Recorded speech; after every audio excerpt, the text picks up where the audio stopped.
Recent studies reveal that 8 out of 10 indoor cats lose years of their lives because of small mistakes owners make every day, like skipping dental care, feeding the wrong diet too often, or ignoring subtle warning signs. The scary part? Most owners never see the damage until it's too late. Let's uncover the hidden mistakes that could be shortening your cat's life, and tell me how many you've been making. Number 1. The dry food trap. Start with the bowl of dry food you keep topped up all day because it's convenient and your cat seems to love it. Here's what most owners never learn. The cat in your living room is built like an animal that evolved in the desert. In the wild, cats get almost all their water from the bodies of what they eat. Fresh prey is around 70% moisture. Dry kibble is closer to 10. So a cat raised on dry food alone lives in a state of mild, constant thirst its entire life and has almost no instinct to drink enough to fix it. Year after year, that low-grade dehydration quietly grinds down the kidneys. By the time you notice the weight loss or the bad breath, kidney disease is often already advanced. It rarely announces itself early. And if you're thinking, fine, I'll just put out more water, there's a reason your cat is already ignoring the bowl you have, and it's probably sitting in the wrong spot. The bowl in the wrong spot.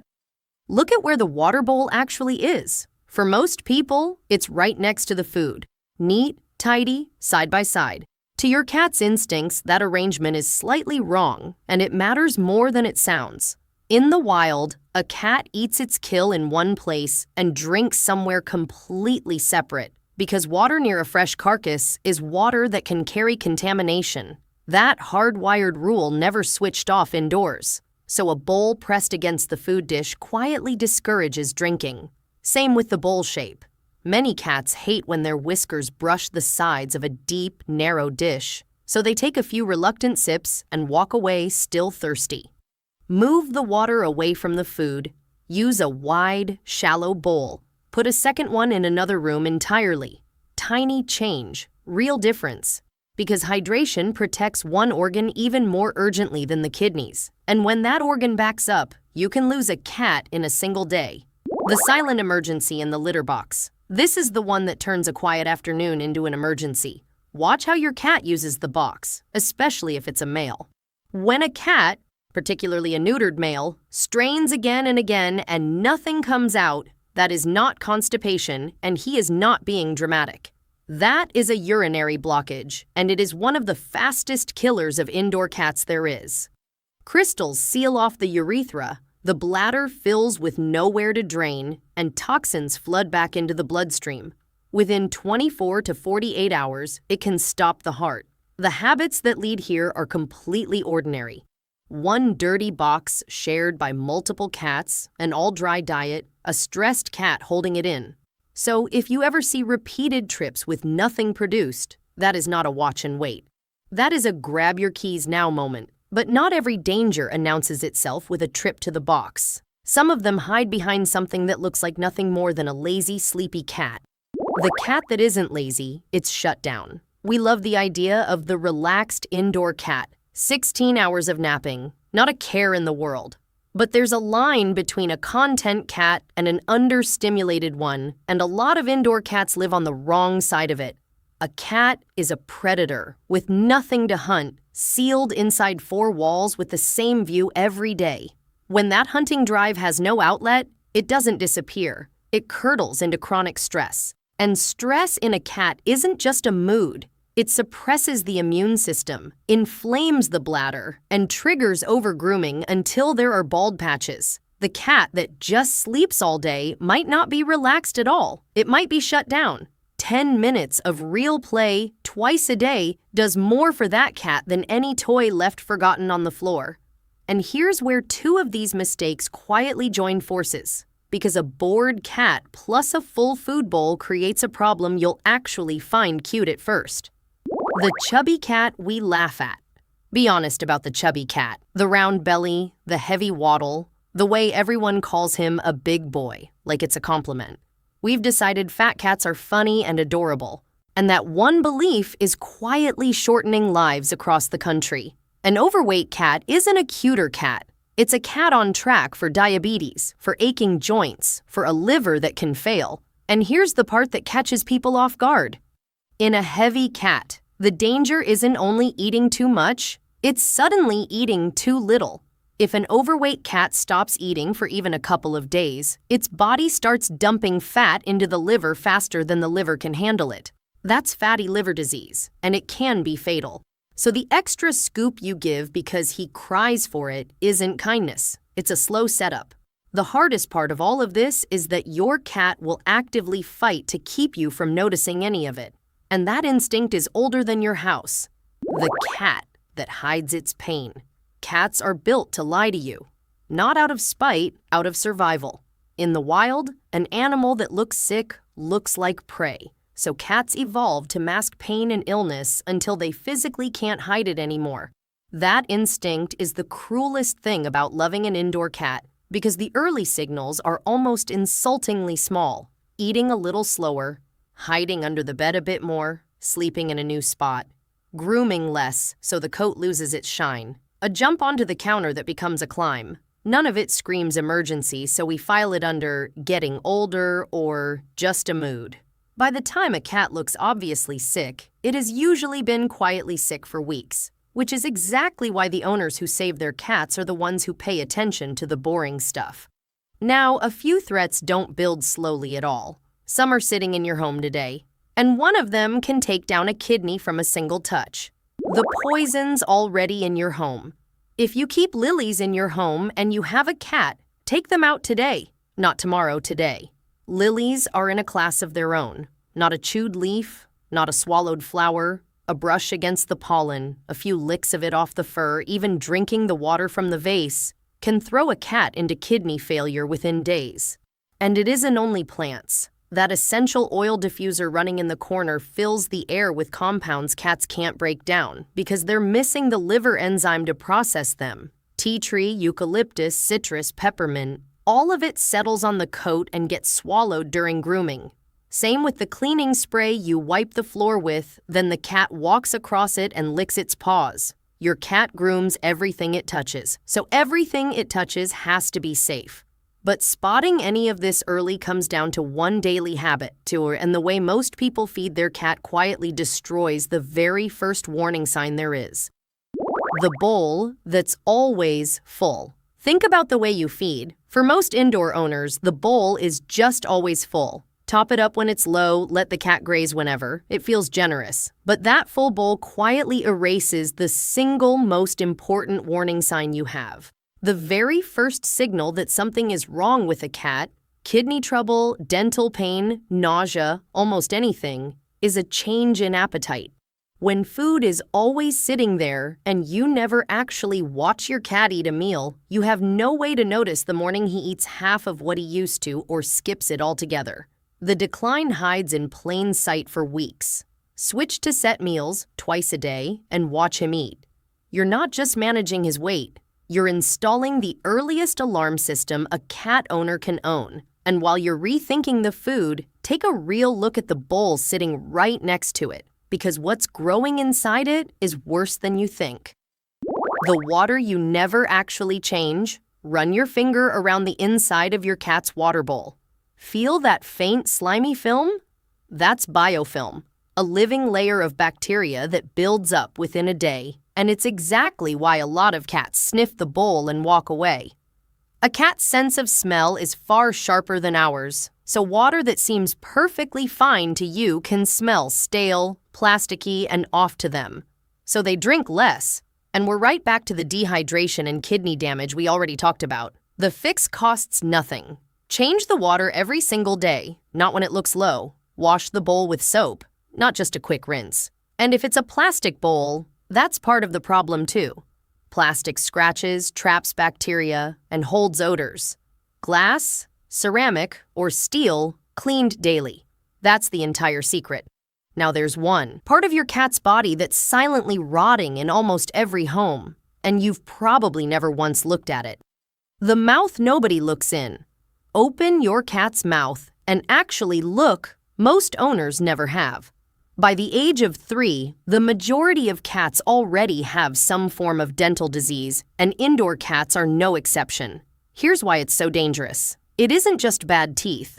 Infected gums leak bacteria straight into the bloodstream, and that bacteria travels to the kidneys, the heart, the liver. So a mouth you're ignoring can quietly damage organs nowhere near it, and a cat will never tell you. It keeps eating through real pain because in the wild, not eating means death, so the instinct is to push through it. The clues are subtle: drool, a head tilt while chewing, dropping food, breath that's gone genuinely foul. Foul breath is not normal cat breath. It's a warning sign. The mouth is the one exam owners skip, and it's one of the most important. And speaking of the mouth, some of the most dangerous things that go into it are handed over by the owner, with love, straight off their own plate. The treats from your plate. That little piece of food you slip your cat because he's begging and it feels mean to say no. That's where this one starts. We picture toxic foods as obvious poisons, but the real danger is the everyday stuff cooked into our meals. Onion and garlic are in almost everything: gravy, broth, seasoning, leftovers. And to a cat, they damage red blood cells even in small amounts, even fully cooked. A few licks of a sauce, a bite of seasoned chicken, the bottom of your yogurt cup. It adds up. And cats are obligate carnivores. Their bodies were never built to process the variety we eat for fun. The begging isn't hunger for that specific food. It's learned behavior because you rewarded it once. The kindest thing here is the boring thing. Keep your food yours and give treats that were actually made for a cat. But forget what you put in front of your cat for a second, because one of the biggest sources of stress in its life isn't down on the floor at all. It's in the empty space above your head. The empty space above their head. Look at your home from your cat's eye level, and then look up. To us, territory means floor space. To a cat, territory is vertical. In the wild, height means safety and control. A high perch is where a cat watches, rests, and feels untouchable. Strip that away and you get a cat living its entire life at ground level, where every footstep, every other pet, every visitor towers over it. That low-grade feeling of having nowhere safe to retreat to becomes constant background stress. And we've already seen what chronic stress does to a cat's bladder and immune system. This one's almost free to fix. A cat tree, a cleared shelf, the top of a wardrobe. Give a cat somewhere high to call its own, and you're not spoiling it. You're handing back a basic instinct that 4 walls quietly took away. And here's a mistake that hides inside one of the most loving images we have of cats: the little saucer of milk. The saucer of milk lie. Picture the classic scene: a cat lapping happily at a bowl of milk. It's on cartoons, greeting cards, everywhere, and it's quietly wrong. Most adult cats are lactose intolerant. As kittens, they make the enzyme to digest their mother's milk, but as they grow, the body largely stops producing it. So that saucer of cow's milk you offer as a treat sits in the gut undigested and ferments, which means cramping, gas, and diarrhea for a cat that has no way to tell you its stomach is in knots. And ongoing diarrhea isn't just messy, it dehydrates a cat that's already prone to dehydration. The cat laps it up eagerly, sure. Fat and sugar taste good to them too, but wanting it isn't the same as handling it. If you want to give a milk-style treat, there's cat-specific lactose-free milk made for exactly this. Now, some damage isn't about what goes into your cat's body at all. It's about how you react when your cat does something you don't like. The punishment that backfires. Your cat scratches the couch, knocks a glass off the counter, pees outside the box, and your instinct is the yell, the spray bottle, the firm no, maybe a scruff. It feels like discipline. To a cat, it's something else entirely. Cats don't connect punishment to a past action the way we hope. They just learn that you, specifically, are sometimes a sudden source of fear. So the bond phrase, and the cat starts hiding more. And here's the part that loops back to everything else. A cat that learns to hide from you also hides when it's sick, masking its symptoms even harder, at the exact moment you most need to read it. Punishment doesn't correct behavior in cats. It usually creates more of it through stress. Cats respond to redirection and reward, never to fear. Yelling doesn't teach your cat a lesson. It teaches your cat to fear you. And one of the most common reasons a cat starts avoiding the litter box in the first place is something you picked off the store shelf without a second thought. The litter built to please you. Walk down the litter aisle and almost everything is built to please you. Fresh scent, floral, odor locking. But you're buying it for a nose vastly more sensitive than your own. That heavy perfume designed to make you feel better can be overwhelming to a cat, and it's a leading reason cats quietly start refusing the box and going on your floor instead, which owners then punish, making the whole thing worse. The dust is its own danger. Clouds of fine litter dust get inhaled and irritate a cat's airways over time, and it coats the paws the cat then licks clean. What a cat actually wants is boring, unscented, low dust, soft on the paws, in a box big enough and scooped often. That fresh smell was never for your cat. It's marketing aimed at you, and your cat is the one who pays for it. There's also a daily habit most owners skip entirely. And skipping it doesn't just affect the fur, it hides problems growing underneath it. The brush you keep skipping. Most people assume cats handle their own grooming and leave it there. They do groom, constantly, and that's exactly where the trouble starts. Every time a cat grooms, it swallows loose fur, and without help, that fur packs into hairballs that, in bad cases, can block the gut. Long-haired cats get mats that pull painfully at the skin and trap moisture and bacteria underneath. But the real reason to brush isn't the coat at all. Running your hands in a brush over your cat a few times a week is the single best way to catch what you'd otherwise miss for months. A new lump, a scab, a sore spot, weight quietly melting off the spine and ribs, a bald patch from stress grooming. Brushing isn't vanity. It's a weekly health scan disguised as affection, and most cats end up loving it. And the last two are the ones that take cats who were perfectly healthy this morning. The first happens near a window left open on a beautiful day. The open window that kills. It's a warm day, so you crack the window or leave the balcony door open. Your cat's indoors, so it's safe. That's the assumption that gets cats killed every spring. A cat will sit calmly on a windowsill for hours until a bird, a bug, or a sudden sound trips the hunting instinct, and the body launches before the brain decides anything. People assume cats always land fine. They don't. Falls from height are so common that vets have a name for the injuries, high-rise syndrome. And indoor homes are exactly where it happens, because those windows were never meant to be leapt from. Shattered jaws, broken legs, ruptured organs. A flimsy screen that pops out under a cat's weight is not protection. Sturdy secured screens on every window a cat can reach. One open window on the wrong afternoon is all it takes. And the final one is a mistake of omission. Something simply never done that quietly builds into a life-threatening illness years down the road. The surgery you keep putting off. Here's the logic that sounds reasonable. The cat lives indoors and will never meet a mate, so why bother spaying or neutering? The problem is that this decision was never really about kittens. It's about the body. In an unspayed female, every heat cycle floods the system with hormones, and over the years that sharply raises the risk of mammary cancer, which in cats is usually aggressive. Worse, there's a condition called pyometra. The uterus fills with infection, and it can turn fatal fast, often with almost no warning until the cat is already critical. Intact males aren't spared either. A constant drive they can never act on becomes chronic frustration, restlessness, and stress spraying. Being indoors removes the one reason people think about, but not a single one of the medical ones. This is one of the clearest, most preventable killers on the entire list. So before you click away, do one thing. Go back through all 18 of these mistakes and count how many you're guilty of right now.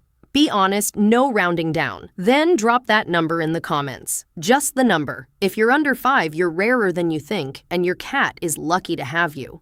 If you're somewhere up in the teens, you're completely normal. Almost everyone is. And you just caught it in time, which is the entire point of this video. I read every one of these, and the number you're most scared to type is usually the one worth fixing first. So, what's your number?